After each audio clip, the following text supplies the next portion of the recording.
Hello guys, welcome to my channel. तो हम big mouth को वहीं से कंटिन्यू करते हैं जहाँ पे हमने लास्ट टाइम में छोड़ा था। आगे की कहानी में हम देखते हैं कि पार्क घर पे नहीं जाता और अपने दोस्त के साथ बैठा होता है, अपनी उसे मजबूरियां बता रहा होता है कि यहाँ उसे लोन वाले भी तंग कर रहे होते हैं, बार बार अपने पैसे मांग रहे होते हैं और उसकी वाइफ बार बार उसे कॉल कर रही होती है।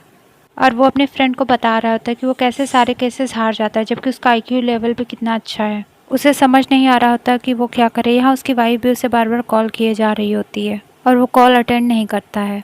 उसके बाद हम मीहू के फादर को देखते हैं जो चुपके से बैग लेके निकल रहे होते हैं, लेकिन मीहू देख लेती है उन्हें। तो वो अपने फादर से पूछती है कि आप बैग लेके कहाँ जा रहे हो। तो वो कहता है कि मैं कपड़े लेके फेंकने जा रहा हूँ। तो वो कहती है कि हाँ, मुझे समझ आ रहा है कि आप भी कहीं जा रहे हो। तो कहता है हाँ, मैं जा रहा हूँ, तुम बहुत स्ट्रांग हो, तुम अकेले सर्वाइव कर सकती हो, लेकिन पार्क बहुत मजबूर है, मुझे उसका साथ देना चाहिए और मैं उसके साथ सर्वाइव कर पाऊंगा, ना कि तुम्हारे साथ। तब मीहू गुस्सा करने लग जाती है कि आप मेरे पिता हो या उसके। जैसे ही मीहू के फादर बैग लेके जाते हैं, पार्क जिनो बाहर नीचे खड़ा होता है उनके इंतजार में। फिर पार्क कहता है कि आज मैं ऑफिस में ही रहूँगा, नहीं तो आपकी बेटी मुझे छोड़ेगी नहीं। उसके बाद पार्क को एक कॉल आती है किसी मेयर की, जो कि सिटी का मेयर होता है। मेयर कहता है कि मैं तुमसे पर्सनली मिलना चाहता हूँ, मुझे एक क्रिमिनल केस में तुम्हारी हेल्प चाहिए। उस मेयर ने पार्क को एक लोकेशन पे बुलाया होता है। वो लोकेशन बहुत ही ज़्यादा दूर होती है। पार्क जिनो किसी तरह वहाँ पे पहुँचता है तो वो ये सोचता है कि उसने मुझे यहाँ पे क्यों बुलाया, इतनी अकेली जगह पे। अब वो मेयर के पास जाता है और उससे कहता है कि आपने मुझे इतनी अजीब सी जगह पे क्यों बुलाया है, और कहता है कि ऐसी क्या बात है कि आपको मेरी क्या हेल्प चाहिए। मेयर कहता है कि तुमने एक केस के बारे में सुना है, चुन हॉस्पिटल मर्डर केस। तो वो कहता है कि हाँ, आजकल हर जगह टीवी पे यही चल रहा है। तो मेयर कहता है कि मैं चाहता हूँ तुम उसे रिप्रेजेंट करो। पार्क इस बात पे हैरान होता है। एक्चुअल में ये केस ये होता है कि एक कार एक्सीडेंट में एक कार के ट्रंक में एक डॉक्टर की लाश मिलती है। उस गाड़ी में 3 और आदमी होते हैं और वो तीनों एक दूसरे पे ब्लेम कर रहे होते हैं कि तुमने मारा है उसे, तुमने मारा है। तो मेयर कहता है कि मैं उन तीनों को जानता हूँ और तुम्हें उन्हें बचाना है। तो पार्क कहता है कि ये केस तो बहुत ज़्यादा फेमस है, आपको मेरा नंबर किसने दिया। तो मेयर कहता है कि क्योंकि तुम्हारा जीतने का चांस 10% लो है। उन्होंने कहा है कि उन्हें कोई ऐसा बंदा चाहिए जो हम जितना कहें उतना ही करे, अपना दिमाग बिल्कुल भी इस्तेमाल ना करे इस केस में।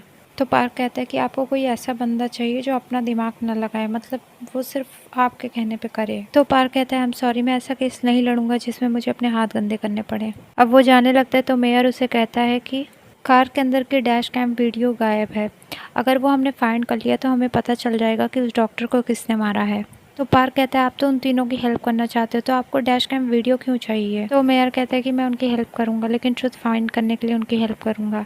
कहता है अब तुम्हें विश्वास हुआ। तो पार्क कहता है कि मुझे ऐसा लगता है कि आपका उन लोगों से कुछ लेना देना जरूर है। तो वो कहता है कि उन्होंने मुझे मेयर बनाने में बहुत हेल्प की और उन्होंने मुझे मेयर इसीलिए बनाया ताकि मैं उनकी उंगलियों पे नाचूं, पर वो लोग मुझे हर मामले में घसीटते हैं, इसलिए मैं चाहता हूँ कि इस बार मैं उन्हें फंसवा दूँ ताकि वो लोग मुझे दोबारा तंग ना करें। अब पार्क समझ जाता है और कहता है कि अच्छा, आप ये चाहते हैं कि उन लोगों को लगे कि मैं उनकी हेल्प कर रहा हूँ, लेकिन मैं उन्हें इन्वेस्टिगेट करूँगा और आपकी हेल्प करूंगा सच्चाई जानने के लिए। मेयर पार्क को कुछ पैसे ऑफर करता है और कहता है कि तुम इसे रख लो। कहता है कि अगर तुम इस केस को लड़ोगे तो तुम फेमस हो जाओगे, क्योंकि ये न्यूज़ हर जगह टेलीविज़न पे चल रही है और फेमस होने से तुम्हें केस मिलने लगेंगे और तुम्हारी सारी प्रॉब्लम्स भी दूर हो जाएंगी। पार्क मेयर की इस ऑफर को एक्सेप्ट कर लेता है। फिर हम देखते हैं कि पार्क उन तीनों से मिलने के लिए पुलिस स्टेशन में जाता है।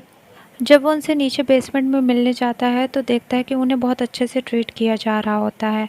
तो उन तीनों को बताता है कि मैं उनका लॉयर हूँ। तो वो लोग पार्क को एक फाइल देते हैं और कहते हैं कि हर चीज़ इस फाइल में लिखी हुई है। पार्क आराम से उस फाइल को ले लेता है। तो वो लोग कहते हैं कि तुम्हें हमसे कोई क्वेश्चन नहीं करना है। तो पार्क कहता है मैं तो आपका ओबीडियंट हूँ, मैं आपसे क्वेश्चन क्यों करूँगा, इस फाइल में जो कुछ भी लिखा हुआ है उसे मैं याद कर लूँगा। वो तीनों खूब हंसने लग जाते हैं और खुश हो जाते हैं इस बात को सुन के। अब इतने में उन्हें एक कॉल आती है, कॉल हॉस्पिटल से आती है। उन्हें कोई बताता है कि उनके बारे में कुछ इन्फॉर्मेशन मिली है। एक आदमी की कॉल आई थी, वो लॉयर है, उसने कहा है कि डैश कैम वीडियो के बारे में वो कुछ जानता है।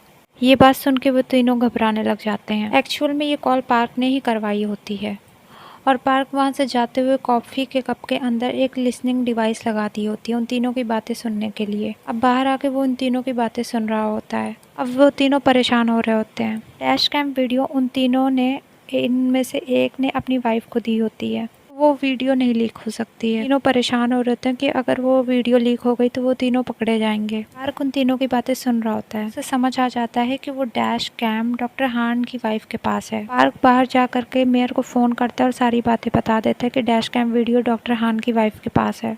और पार्क कहता है कि मुझे लगता है उन तीनों के साथ कोई और भी शामिल है। पार्क कहता है कि डॉक्टर हान की वाइफ से मैं मिलने जाऊंगा, तो मेयर कहता है नहीं, उससे मिलने मैं जाऊंगा। हम देखते हैं कि हान की वाइफ कुकिंग शो में बिजी होती है। जब वो फ्री होकर रूम में जाती है तो हम देखते हैं कि वहाँ पे कोई अननोन पर्सन होता है और दूसरी तरफ यहाँ पे वो मेयर भी आ जाता है। फिर ऊपर से चीखने की आवाज़ आती है तो मेयर वहाँ पे भागते हुए जाता है, तो हम देखते हैं कि वहाँ पे पार्क भी आ जाता है और दरवाजे को तोड़ने की कोशिश करता है। दरवाज़ा टूटने के बाद जब सब लोग अंदर जाते हैं तो देखते हैं कि उसकी वाइफ बेहोश होती है। फिर पार्क खिड़की से देखता है कि कोई अननोन पर्सन वहाँ से भाग रहा होता है। वो दोनों हान की वाइफ से डैश कैम वीडियो के बारे में क्वेश्चन करने लग जाते हैं, पर वो नहीं मानती है। फिर जब उसे रिकॉर्डिंग सुनाई जाती है तो वो मान जाती है। अब वो कहता है कि तुम्हें हमारा हर हाल में साथ देना होगा, अगर तुमने हमारा साथ नहीं दिया तो तुम्हें भी जेल हो सकती है उन लोगों की तरह। अब वो उनकी बात मान जाती है। अब वो पार्क को एक टेम्पल में लेकर के जाती है जहाँ उसने उस डैश कैम को छिपाया होता है।